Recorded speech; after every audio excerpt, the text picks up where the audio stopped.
you think had the most impressive win on Sunday? I look at the Bengals. Cincinnati plays this way. We will be talking about them in late January and potentially even February. Joe Burrow healthy. The Cincinnati Bengals, where they are now and how they're going to play going forward, I think it's going to slowly become the favorites, the representative in the Super Bowl. Yeah, we needed this one. So big win, but it was just one. A lot of football left to be played, so enjoy this one for a day and we'll get right back to it.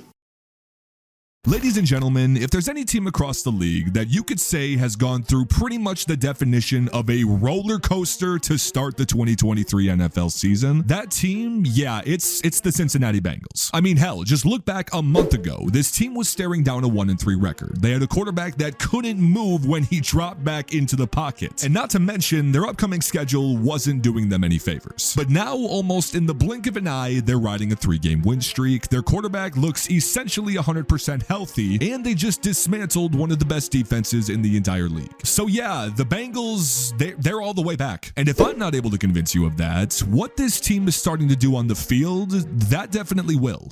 But before we get into that, today's video is brought to you by our friends at Upside. Now, I don't know about you guys, but if you're someone who tends to try and save money like myself, inflated prices on things like groceries and gas in itself, yeah, they're not helping. But luckily, that's where I use Upside, because with being the ultimate cashback reward program, whether it's gas, groceries, takeout, convenience stores, etc., you can get cash back on every purchase that you make. It's simple. Just claim an offer for wherever you're going through their app, pay as usual with either debit or credit, and just like that, I mean, I've been using Upside to fill up on gas more than anything, and I'm even getting paid up to 3 times the amount as basic loyalty programs. And even with their other features like multiple cash out options and not selling your personal information, there's no easier way to earn back hundreds of dollars every single year. So guys, be sure to download the Upside app today for free and use code FootballDigest to get an extra 25 cents back for every gallon on your first tank of gas through the app. Once again, that is code FootballDigest when you get your hands on the free Upside app today.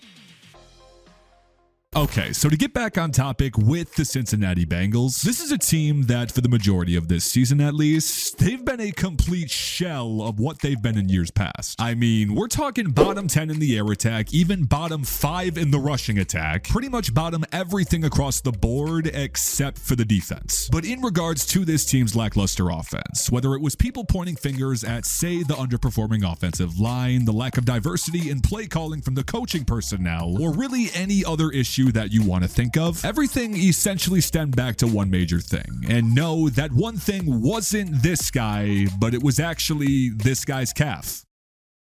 Now, honestly, I don't really remember the last time that we've seen a quarterback try to play through a calf strain injury before, but I'm willing to bet that anyone who's tried to do so in the past, their numbers in production probably took as big of a dip as Joe Burrow's did through the first 6 weeks of this season. I mean, you guys all saw this right alongside me. With the injury that he was dealing with, it really forced the Bengals offense to become one of the more predictable schemes that I've ever seen at the professional level, because, well, they pretty much only ran out of the shotgun, and as you could guess, they did so more than anyone else in the entire league. And with Joe Burrow's inability to pretty much move at all in the pocket, they were forcing him to get rid of the football at a record time due to not being able to evade any pressure that comes at him. But as we also saw just one bye week later, he's moving around better than it feels like we've ever seen him do so, and he's carving up some of the best defenses in the league while doing this. But I know that some of you are probably still asking, does Joe Burrow's improved mobility really make this team that much better? And to try and answer that from what we just witnessed,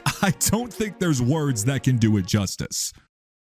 For example, I don't think I'm breaking any news here when I say that Cincinnati undeniably has one of, if not the most dominant wide receiver room in all of football. I mean, between Jamar, T. Higgins, and Tyler Boyd in itself, they arguably have 3 wide receiver ones lining up side by side each week. But as we also saw with this team early on in the season, the limitations of their quarterback seemingly also transferred to the wide receiver room. And the route running really told this story more than anything else, because Cincinnati was posting the shortest average target distance for for their wide receivers by a mile compared to the rest of the league. And sure, utilizing the short to medium range air attack is great and all, but when it's all you can do, it's no secret as to why this wasn't working for Zac Taylor and company. But then just fast forward to the game against San Francisco. We saw this team air it out more than ever before. They were expanding the field drastically with diverse route running and formation use, or even the consideration of the mix and match use of their wideouts all over the field in different positions, and the heavy incorporation of pre-motion sets that we're seeing. You guys, this is not an exaggeration. All of the revelations that we are seeing on the offensive side of the ball with this team, they're all in one way or another simply tied to the fact that this guy can now walk around in the pocket. And the fact that he just put up one of the most impressive performances we've ever seen from him in a Bengal uniform, that doesn't surprise me either. But it's not just the new versatility in the air attack that's making the biggest difference, because the ground game, that definitely has something to say about it as well. Now again, if you were someone that was to solely look at the numbers from the Cincinnati Bengals ground game through the first couple of weeks of this season, you'd probably make the assumption that either Joe Mixon fell off of a cliff or this is one of the worst offensive lines in all of football. And trust me, neither one of those are the case. Because as we've seen with this team, in order for the run to be successful, it needs to feed off of what the pass game can create for it. To put it simply, we're talking complementary football. And in terms of the efficiency that we saw since they opened up the playbook, I'm not sure you can get more complimentary than this. Because again, with being essentially forced to operate a run game strictly out of the shotgun as we saw in the past, I mean, the film will show you it was just too predictable in terms of the productivity they could get out of it. But now, with the simple ability of this team to say run out of the I formation more frequently, incorporate different looks more such as play action scenarios, which they were just about dead last in the league at doing up to this point, the biggest takeaway in all of this is that due to that increased versatility, they're finally catching defenses off guard. And again, clearly while we're seeing Joe Mixon reap the benefits of this, that enhanced running presence is doing just as much to help out the pass game as well. Because when we're talking about these guys, whether it's Jamar T, Tyler Boyd, Trenton Irwin, or literally anybody that Cincinnati has spread out wide in this offense, it turns out that when you do give these guys more than 2 seconds to create separation off of the jump, good things actually tend to happen in terms of the route running. It's crazy, you know, like who would have thought?